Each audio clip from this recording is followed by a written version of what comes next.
우리가 살고 있는 이 오늘날은 최고가 아니면, 또 인류가 아니면 살아남기 어렵습니다.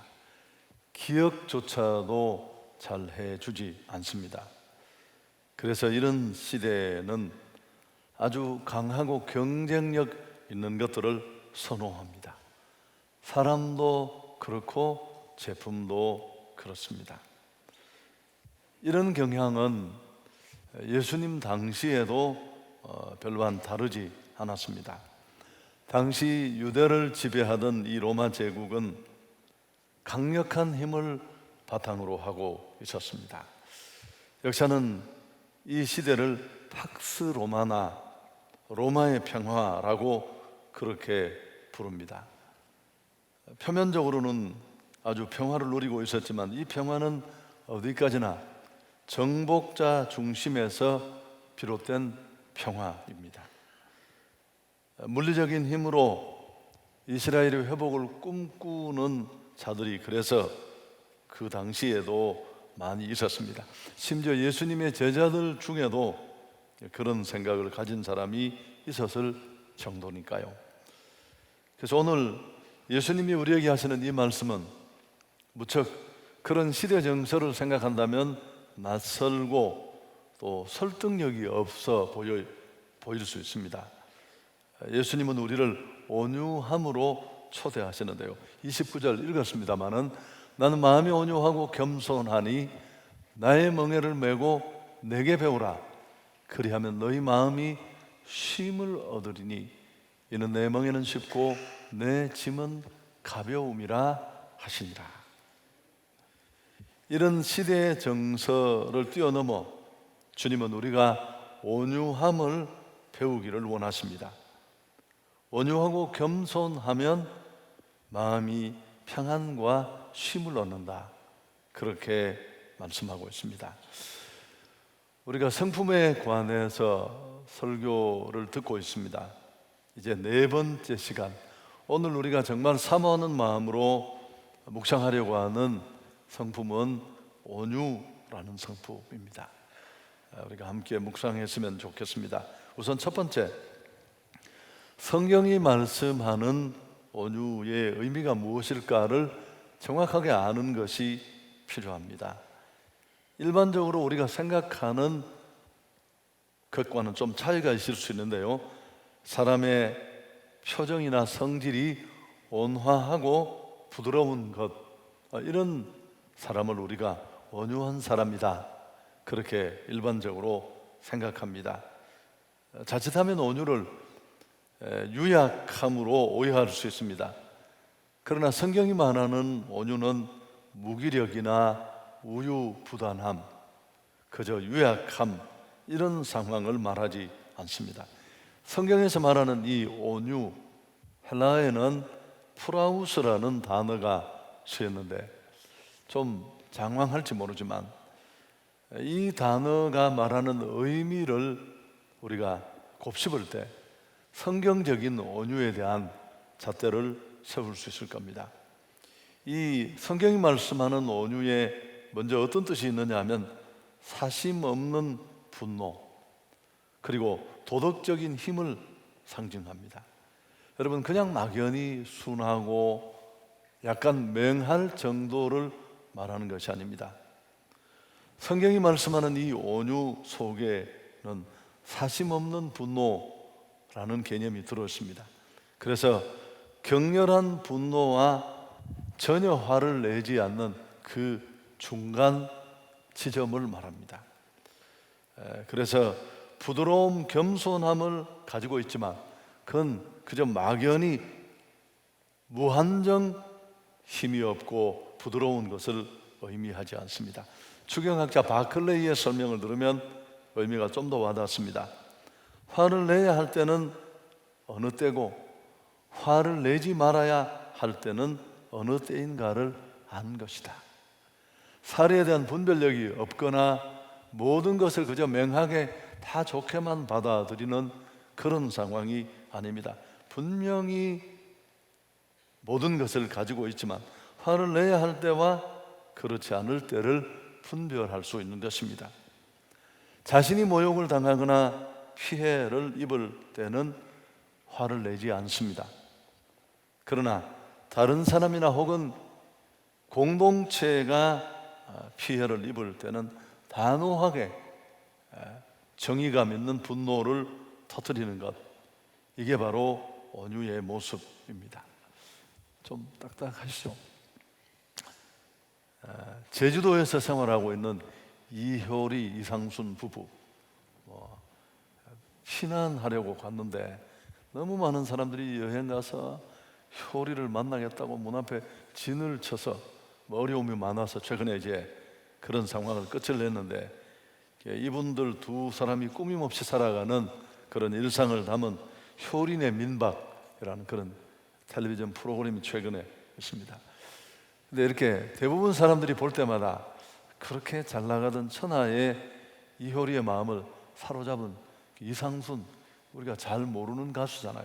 사실은 실력 있는 분이지만 도대체 무엇에 호감을 얻었을까? 누가 글을 썼더라고. 이효리를 사로잡은 이상순의 매력 5가지.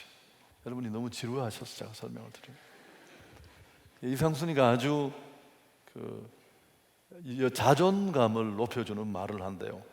이제 이렇게 방송 프로에 다시 나온다는 부담을 안고 있는 이 이효리가 이제 내가 40세가 됐는데 시골에서 전혀 생각 없이 살아서 얼굴이 주름투성이인데 손을 좀 봐야 되지 않느냐 걱정하던 남편에게 물으면, 걱정 마, 아무것도 안 해도 당신이 제일 예뻐, 이런 말을 해서 아내의 자존감을 이렇게 높여준대요.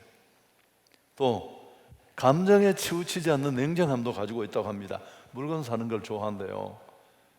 그래서 필요 없는 물건을 또 아내가 구입하려고 하면 쇼핑 중독 이효리가 살아나서 그러면서 아주 단호하게 정말 필요한지 생각해보라고 집에 그 비슷한 거 100개도 넘는다고.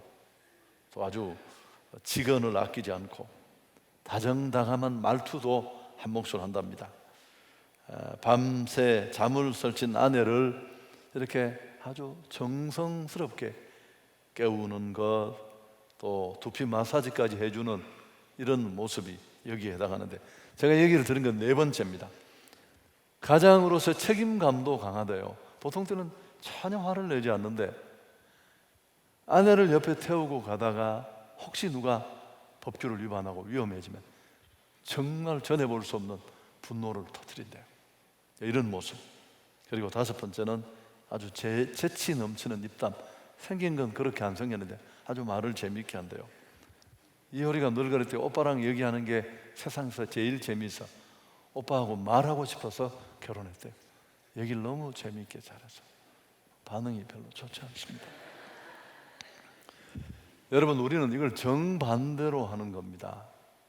자신에게 피해나 손해가 돌아오면 아주 분노하는데 전해볼 수 없이 폭탄 같은 분노를 터뜨리는데, 정작 타인의 권리나 공동체의 이익이 침해를 당할 때는 슬그머니 꼬리를 내립니다.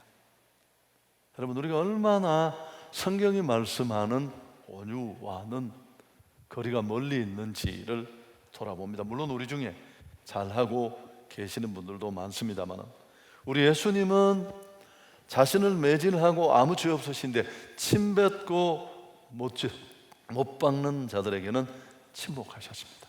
성경을 읽어보면. 그렇지만 성전에서 장사하는, 원래 기도하는 집의 목적을 무너뜨리는 사람들, 그 시대에 전혀 죄의식도 모르는 그런 바리새인들을 향해서 전해볼 수 없는 분노를 쏟아놓지 않습니까? 여러분, 이게 바로 성경이 말하는 온유의 모습입니다. 프라우스라는 이 온유라는 단어가 가지고 있는 첫 번째 의미입니다. 두 번째는 더 중요한데, 이 온유라는 성경의 단어는 집에서 길들여진 동물을 지칭할 때 사용하는 단어라고 합니다. 로데오라는 경기를 압니다. 길들여지지 않은 그런 말이나 소를 타고 굴복시키거나 얼마나 오래 버티는지를 시간을 재는 그런 경기가 있는데, 미국 서부 개척 시대의 시작이 되었습니다만 지금도 열광하잖아요. 들판에서 붙잡은 야생마는 힘이 넘칩니다. 아무도 올라타지 못합니다. 혹 등 위에 매달려도 얼마 동안 머물러 있을 수가 없습니다. 이 상태로 이 말은 쓸모가 없습니다. 이때 필요한 사람이 조련사인데, 그래서 이런 조련사를 통해 잘 다듬어진 말은 이제 여러 가지 용도로 쓰여지게 됩니다. 그래서 이런 야생말을 주인이 원하는 상태로 사용할 수 있도록 잘 준비된 상태, 이걸 바로 히라보로 프라우스, 또 그 단어가 성경에서는 온유로 번역된 것입니다. 예수님을 알기 전에 나의 모습은 내 멋대로였습니다. 내가 내 인생의 주인이었고 또 내 생각대로 사는 삶을 가장 좋은 삶이라고 그렇게 생각했습니다. 그런데 예수님을 알고 믿고 또 신앙의 훈련을 받으면서 예전에 그런 기절들이 다 아름답게 잘 다듬어지고 가치관이 바뀐 온유함. 오늘 주보 안에도 보면 이제 후반기 양육 프로그램의 훈련생을 모집하는 광고가 실려 있습니다만, 성장반, 신구약 성경 공부, 또 파노라마, 큐티, 이런 여러 가지 과목들이 개설되어 있습니다. 여러분 아시죠? 제가 너무 많이 얘기를 했으니까요, 훈련받지 못한 그리스도인은 거의 쓸모가 없습니다. 야생마예요. 열 잘 뻗치고 열심히 하는 것 같은데 별로 되는 일은 없고, 혹 봉사라도 하려고 치면 문제가 더 많고, 또 열매를 남겼는데 하나님이 기대하시는 것과는 거리가 있고, 전형적인 모습이죠. 여러분, 온유는 날 때부터 가지고 있는 온순함, 찬성과는 거리가 있습니다.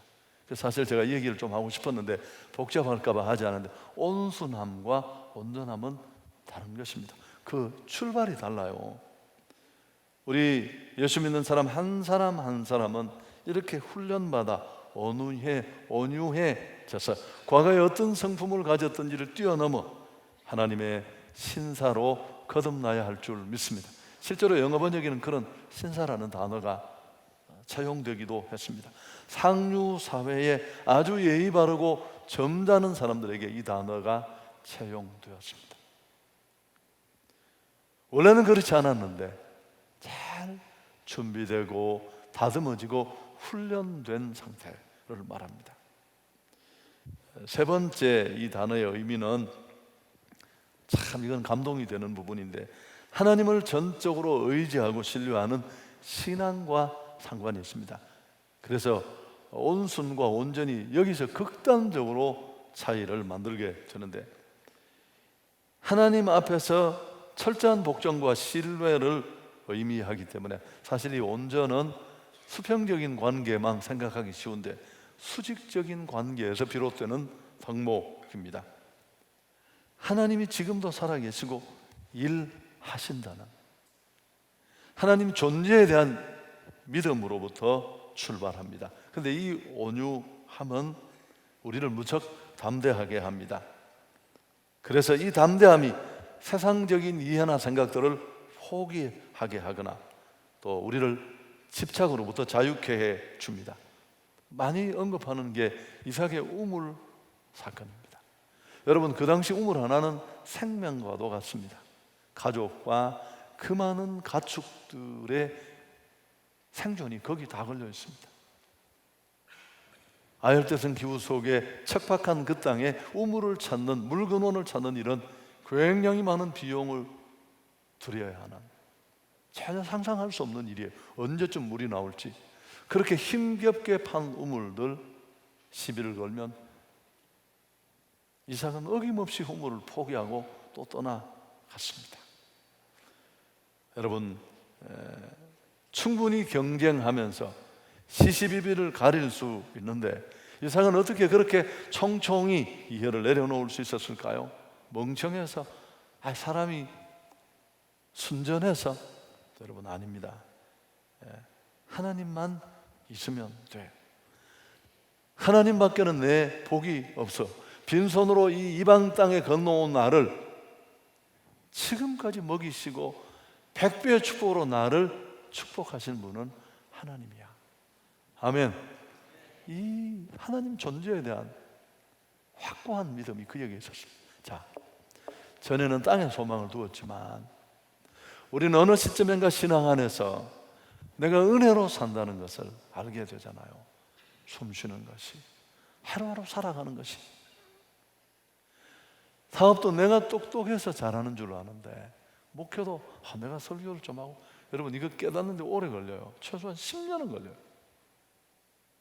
돌아보면 아무것도 안 해요. 다 하나님이 하시고 은혜로 된 일인 줄 알면, 그때 우리는 이런 온유함의 자리에 이를 수 있습니다.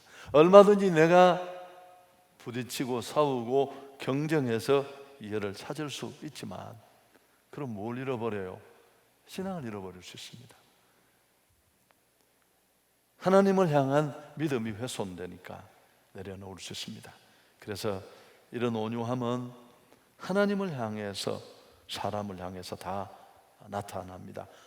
그래서 온유한 자는 하나님께 대해서 절대 순종하지만 또 그에 반해서 타인에 대해서는 관대하고 선의를 베푸는 그런 모습을 보여줍니다. 할렐루야. 왜 표정들이 그러세요? 여러분, 이게 정직보다 훨씬 상위 개념이에요.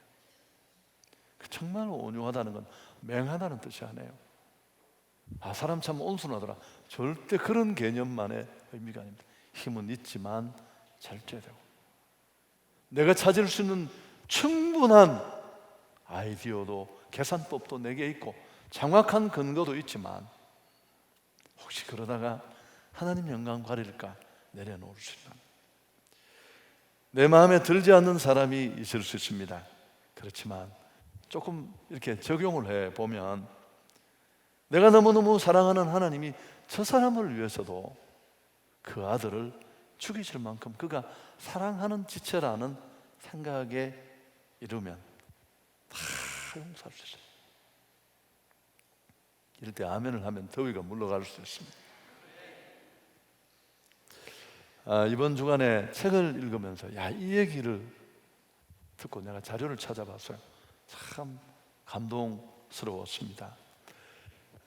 93년도부터 99년까지 주한 미국 대사를 역임했던 제임스 레인이라는 분이 계세요. 찾아보세요, 여러분.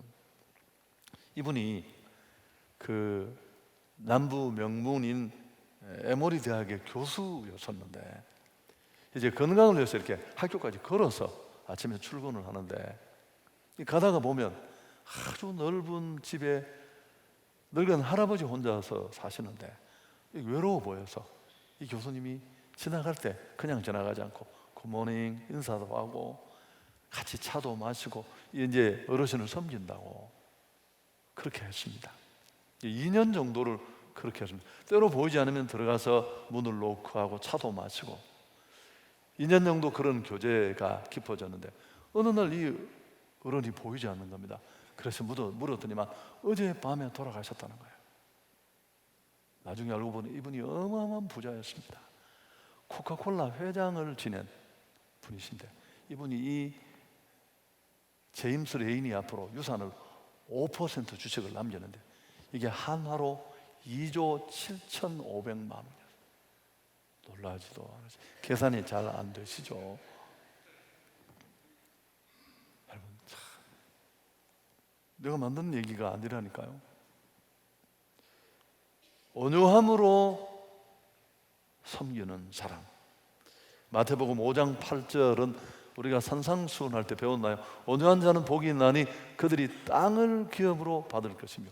부동산 주신다, 그런 얘기야. 부동산 받아도 8월 1일 날 특별 대책이 나와서 어려워요. 여러분, 금매하셔야 돼요. 근데 땅을 기업으로 받는다는 말은 정말 하나님 나라를 유업으로 받는 천국의 상속자라는 그런 뜻입니다. 여러분, 땅에서 땅 많이 가지는 것도 좋지만 조금만 생각해 보십시오. 없는 것보다 훨씬 낫겠지만 인생 금방 지나갑니다. 100억 있고 수천억이 있어도 하나님 없으면 그게 행복하지 않고요, 그게 결국 근본적으로 나를 새롭게 해주지 못한다는 걸 해본 사람은 다 압니다. 자, 여러분, 충분하지 않았지만 이게 성경이 말하는 온유라는 개념인데 참 감동이 되잖아요. 힘은 있지만 그 힘을 절제하고 달지만 자제하면서 하나님을 향해, 사람을 향해 순전함으로 나아가는 하나님의 통치와 다스림을 받는 성품, 그게 바로 온전입니다. 그럼 이 온유인데, 이 온유로 나아가는 비결이 뭘까? 좀 앞에 부분을 정리하면 될 텐데, 첫째는 깨어지고 부서지는 훈련을 통해서 가능합니다. 앞에도 말씀했습니다만 여러분, 사실 신앙생활은 훈련입니다. 꼭 바이블 스터디를 하거나 성경의 파노라마를 배우거나 그런 공식적인 수업의 과정이 없더라도 또 필요하지만, 우리가 정규 교육까지 우리 신앙의 여정이 이런 훈련의 과정입니다. 내 자아를 깨트리고 부수는.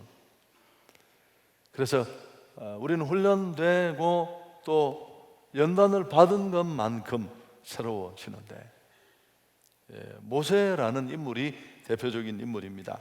정말 힘이 있고 또 공주의 아들로 태어났으니까 성격이 매우, 그렇지만 아주 실력 있고 강한 사람이지만 성격이 매우 급했습니다. 미디안 광야의 혹독한 훈련을 통해서 그는 온유한 자로 거듭납니다. 민수기 12장 3절에 보면 이 사람 모세는 온유함이 지면의 모든 사람보다 승하다. 사실 모세는 이렇게 불릴 수 있는 사람이 아니에요. 변화되기 전에 그는 정말 패기와 젊음, 실력, 또 후원하는 권력을 한 몸에 가지고 있었습니다. 그렇지만 자기 마음대로 살았습니다. 꼭 고삐 풀린 망아지라고나 할까요? 하나님의 백성을 위해서 살아야 되겠다는 명분은 있었지만 자기 신분을 알고 나서, 그러나 그가 실제로 행사한 모습은 하나님의 방법이 아니라 세상의 방식이었습니다. 인간적인 방법으로 이 대의를 풀어가겠다고 하다가 결국 사람을 살인하게 되고, 그 일이 들통나자 미디안 광야로 출행랑을 칩니다. 제가 늘 이렇게 표현했습니다. 거기서 장인 이도로의 집에, 그 광야에서 살면서 40년을 살았잖아요. 그 광야의 먼지처럼 인생이 다 많아갔어요. 꿈도 소망도 실력도 미래도 아무것도 남은 것 없이 그 긴 처가살이 동안에 그는 자존심도 무너지고 철저하게 나는 아무것도 할 수 없는 존재다, 그렇게 연단받고 풀려났을 때 하나님이 그를 찾아오시지 않습니까? 역사의 길이 남는, 지금도 이스라엘 사람들은 최고의 지도자로 모세를 꼽습니다. 그래서 흔히 모세가 120세, 그때는 길게 살았잖아요. 120년을 살았는데 세 시대로 나눠요. 앞에 40년 바로의 공주의 아들로 지내던 시절은 정말 내가 대단하구나, 그렇게 자기 착각과 연민에 빠졌던 시기고, 광야에서 머물던 그 40년의 시간은 정말 나는 아무것도 아니구나. 마지막 하나님의 부르심을 받아 도구로 쓰이던 80세부터 또 한 40년을 어떻게 바랍니까? 정말 별 볼 일 없는 이런 나를 하나님이 사용하시는구나. 할렐루야. 그 은혜에 대한 감격이 그를 잡고 있었습니다. 여러분, 이 사람 모세는 온유함이 지면의 모든 사람보다 승하다라는 이 본문 뒤에 나오는 이 민수기 12장의 사건을 보면 형 아론과 누이 미리암이 둘이 결탁을 합니다. 원수가 집안에 있다니까요. 지도자, 이렇게 지금 리더십이 세워져도 일이 될까 말까 한데 이 두 사람이 일부 백성들을 충동질해서 지도자 모세의 리더십에 반기를 듭니다. 이제 모세의 아내가 죽고 나서 이 십보라 사후에 피부색이 검은 구수 여자와 재혼한 것을 인종적 편견으로 트집잡아 일어납니다. 모세하고 우리가 도대체 다른 게 뭐가 있느냐? 우리도 하나님 다 봤다, 다 만났다. 너무 그러지 마라. 얼마든지 모세는 대적할 수 있고 또 그들을 징계할 수 있었지만 리더로서 하나님께 맡기고 잠잠하고 대적하지 않습니다. 하나님이 진노하셔서 이 누이 미리암이 손에 문둥병이 들잖아요. 그건 그런 뜻입니다. 그래, 내 피부는 하얗구나. 그렇다면 네 흰 피부 한번 가려봐라. 어쩌면 하나님이 그렇게 되묻는 것처럼 벌을 내렸습니다. 모세는 보복하거나 고소자들을 향해 자신을 보호하지 않았습니다. 결국 이들이 어떻게 치료가 그냥 가만히 있으면 다 어려워져서 고소하다, 까불면 그렇게 된다는 거 알아야 돼 라고 할 텐데 결국 이들이 다 고침받고 새로워지는 것은 모세의 중보 기도 때문입니다. 여러분, 이게 온유예요, 온유. 그래서 지면에 모든 사람보다 승하다, 그의 온유함이 그렇게 표현하는 것입니다. 그래서 우리는 잘 연단받고 훈련받는 것이 필요합니다. 또 한 가지는 오늘 예수님이 11장 29절에서 나는 마음이 온유하고 겸손하니 나의 멍에를 메고 내게 배우라. 일평생 살아가는 동안 우리는 주님을 닮고 본받으려고 애써야 합니다. 인생에는 모델이 참 중요해요. 그래서 우리가 부모님들이 무서운 건 생각지도 않지만 부모는 다 자녀에게 모델이 됩니다. 물을 한 그릇 엎어놓고도 아빠가 보이는 그 반응, 엄마를 향한 대처 모습이 아이들 뇌리에 각인되는 거죠. 유전적인 요인만이 아니라 이때는 열을 내는구나, 그때도 웃으면서 저렇게 온유함으로 대처할 수 있구나, 이런 것들 하나하나가 다 모델이 되지 않습니까? 그래서 우리는 예수님을 닮고 본받아야 하는데 이 과정이 우리가 일평생 애쓰는 거고 또 그런 이유 때문에 우리가 하나님의 성품에 이르는 이 성품 시리즈를 묵상하게 된 이유일 것입니다. 예수님은 자신을 가리켜 나는 온유하고 겸손하다, 나의 멍에를 메고 내게 배우라, 참 안식과 쉼을 얻는다고 했습니다. 마태복음 12장에도 보면 온유하고 겸손한 그분의 모습을 구약 성경은 이렇게 소개합니다. 상한 갈대를 꺾지 않고 꺼져가는 심지도 끄지 아니하신다. 그거 꺾고 그거 끌 힘이 그분에게 없겠습니까? 불어버릴 수 있는 힘도 있지만 조용히 기다리고 계신 것입니다. 일평생 예수님을 내 신앙과 삶의 모델로 삼고 그 온유함, 겸손함을 따라가는 우리 모두가 될 수 있기를 축복합니다. 사실은 이 성품 설교의 결론이 이렇게 비슷할 때가 많습니다. 여러분, 전들 이 반복이 불편하지 않았겠습니까? 근데 사실은 답이 없어요. 정직도 배려도 오늘 이 온유도 그렇습니다. 우리가 나 자신을 다 알고 있는데 아무리 우리가 연단받고 또 지금까지 훈련받아서 많이 좋아졌지만 그래도 한계가 있고 주님의 그 모습과 비교하면 여전히 그 격차가 너무 많이 느껴질 수밖에 없는데요. 그래서 꼭 필요한 게 뭘까요? 성령의 은혜가 필요한 줄 믿습니다. 베드로는 온유하지 못해서 함부로 말하고 과격한 행동을 서슴지 않았습니다. 언제 변했습니까? 오순절 마가의 다락방 성령 체험을 통해 온유한 자로 바뀌어졌습니다. 여러분, 성령을 마음에 모시고 주님을 나의 구주로 고백하는 사람에게 기대될 수 있는 후천적인 성품이에요. 이 온유는 온순과는 다르다고 했죠. 정말 욱하기 좋아하고 난폭하기 쉬운 나의 성품을 성령이 통제해 주시고 균형 잡아 주실 때 우리는 이런 온유를 실천할 수 있습니다. 갈라디아서 5장 22절 이하 성령의 열매, 그러니까 예수님의 온전한 성품을 표현하는 성령의 9가지 열매 중에 이 온유가 들어있잖아요. 사랑과 희락과 화평과 자비와 온유와. 기억나시죠? 그래서 성령이 만들어 주시는 것입니다. 온유함은 나약함이 아니라 절제된 힘이라는 사실 꼭 기억하고 우리가 이 성품이 우리 안에 이루어졌으면 좋겠습니다. 내 기질이 어떠하든 간에 얘기 안 하고 설교를 마치려고 합니다. 이번에 오늘 우리 집사님 기도도 해주셨는데 제가 늘 외국 선교지만 주 선교지에 머물면서 또 집회도 하고 그런다고 국내 선교지를 돌아보지 못했습니다.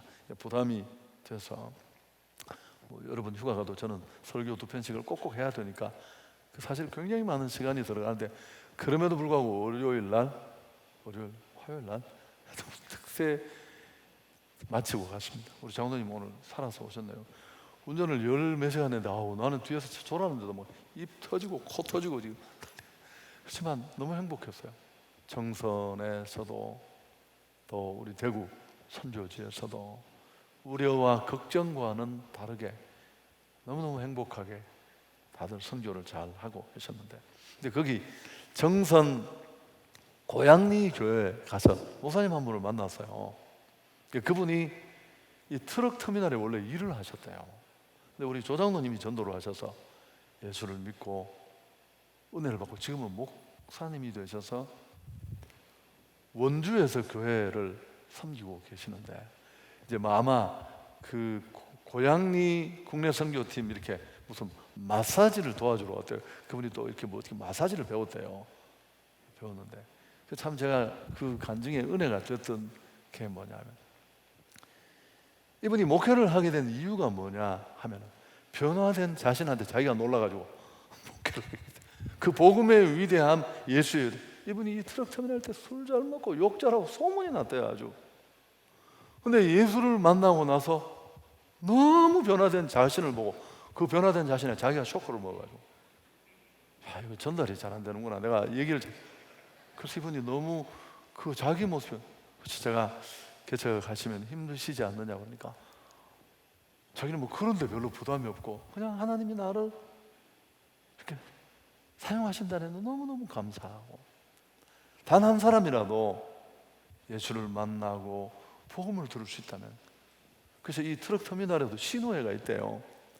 그냥 의례적으로 한번 부른 줄 알고 와서 자기는 안 오겠다 그러더니만 목사님은 간증이 있다고 계속 안 하려고 해서 지금 그 멀리서도 한 달에 한 번씩 꼭 와서 그렇게 또 이 트럭 터미널 신우회에서 설교도 하시고 그런데요. 할렐루야. 여러분 예수를 믿는 축복은 너무 많습니다. 우리 잘 안 되지만 진도가 좀 약하지만 10년 20년 주님 앞에 서는 날까지 이 온유함이라는 성품을 우리가 좌표로 두고 표대로 두고 잘 따라 닮아가서 나를 향해서는 한없이 이해하고 용서하고 사랑할 수 있지만 하나님의 나라와 공동체를 위해서는 단호하게 분개할 수 있는 진정한 준비되고 훈련된 온유함이 우리 모두의 것들이 되었으면 좋겠습니다.